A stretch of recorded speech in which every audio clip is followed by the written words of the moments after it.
Current വരാൻ കുറച്ച് സമയം എടുക്കും തോന്നുന്നു. നീ നല്ലവണ്ണം വാതിലടച്ച് കിടക്കട്ടോ. ശരി ചേട്ടാ. എന്തെങ്കിലും എമർജൻസി ആണെങ്കിൽ എനിക്ക് വിളിക്കുക. എന്നെ കുറിച്ച് ഓർത്ത് വിഷമിക്കണ്ട, ചേട്ടൻ സൂക്ഷിച്ചു പോകൂ. ശരി.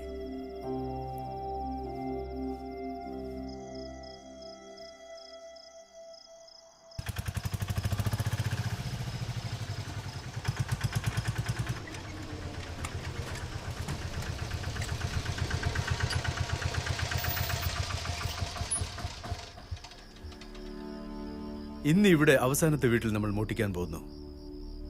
ഭവാനി ശങ്കറിന്റെ വീട്ടിൽ മോട്ടിച്ചതിന് ശേഷം ഇന്ന് രാത്രി തന്നെ നമ്മൾ ഈ നാട് വിടണം.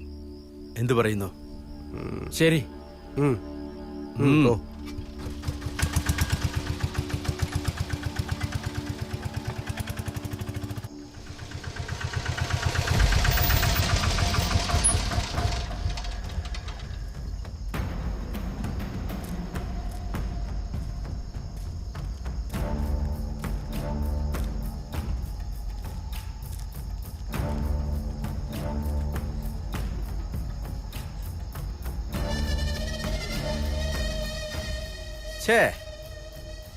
ആ കിളവൻ മേളിലേക്ക് ടിക്കറ്റ് വാങ്ങിച്ചെന്ന് തോന്നുന്നു. അതെ. ശ്രീനിവാസ, ദേവാ, നമ്മുടെ പ്ലാനിൽ മാറ്റം വരുത്തേണ്ട കാര്യമില്ല. നമുക്കിന്ന് രാത്രി തന്നെ സ്ഥലം വിടാം. അങ്ങനെയാണോ പറയുന്നത്? എന്നാ ശരി, വാ.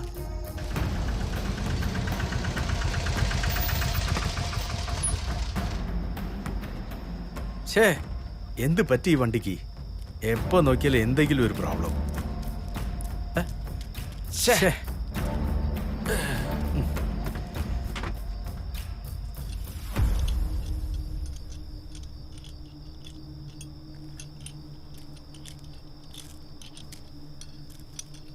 എടാ നാഗ,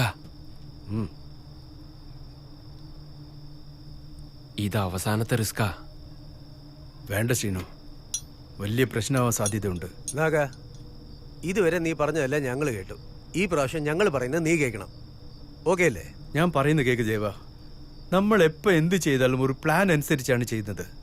കാശിന് വേണ്ടി നമ്മുടെ പേരിനെയും മാറ്റാൻ പറ്റില്ല, നമ്മുടെ വേഷത്തിനെയും മാറ്റാൻ പറ്റില്ല. ഇത്രയും കാലം സ്കെച്ച് ഇട്ടാണ് നമ്മൾ എല്ലാം ചെയ്തത്. എവിടെയെങ്കിലും തെറ്റുണ്ടായിട്ടുണ്ടോ? എല്ലാം വർക്കൗട്ടായിരുന്നു. ഈ വീട് നമുക്ക് വേണ്ട. നീ പറയടാ. വാടാ പോവാ. വേണ്ടടാ, ഈ വീട് നമ്മുടെ പ്ലാനിലില്ല. മാത്രമല്ല, ഈ വീടിനെ കുറിച്ച് നമുക്കൊന്നും അറിയില്ല. എന്തിനാ ആവശ്യമില്ലാത്ത റിസ്ക് എടുക്കുന്നേ? വണ്ടി റെഡി ആയിട്ടുണ്ട്, നമുക്ക് ആദ്യം നാട് വിട്ട് പോവാം. ഈ ഒരു പ്രാവശ്യം ട്രൈ ചെയ്യാം. വാടാ, നീ വാടാ. വാടാ, നമുക്ക് പോവാം. വാ. വാന്നേ. വാ വാ വാ.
വരുന്നില്ല. മണി, ശേഖർ, എങ്ങനെയെങ്കിലും രക്ഷപ്പെടണം. സാർ സാർ ഈ നാഗാദേവൻ രണ്ടുപേർക്കും ഫാമിലീസ് ഉണ്ടോ? ഇല്ല സർ, ഈ നാട്ടിൽ അവർക്ക് ആരുമില്ല സർ. രണ്ടുപേരും ഈ നാട്ടുകാരാണോ? അവർ ഈ നാട്ടുകാരല്ല സർ. അവരിങ്ങോട്ട് വന്നിട്ട് 2-3 വർഷങ്ങളേ ആയിട്ടുള്ളൂ sir.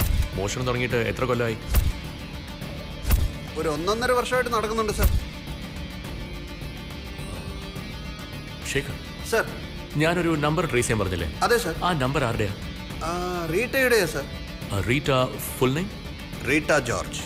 Rita George, wife of Vinay George. നാഗയും ചീനുവിനെയും കിട്ടിയ തീർച്ചയായിട്ടും ബിനോനെ കിട്ടും. They are in danger.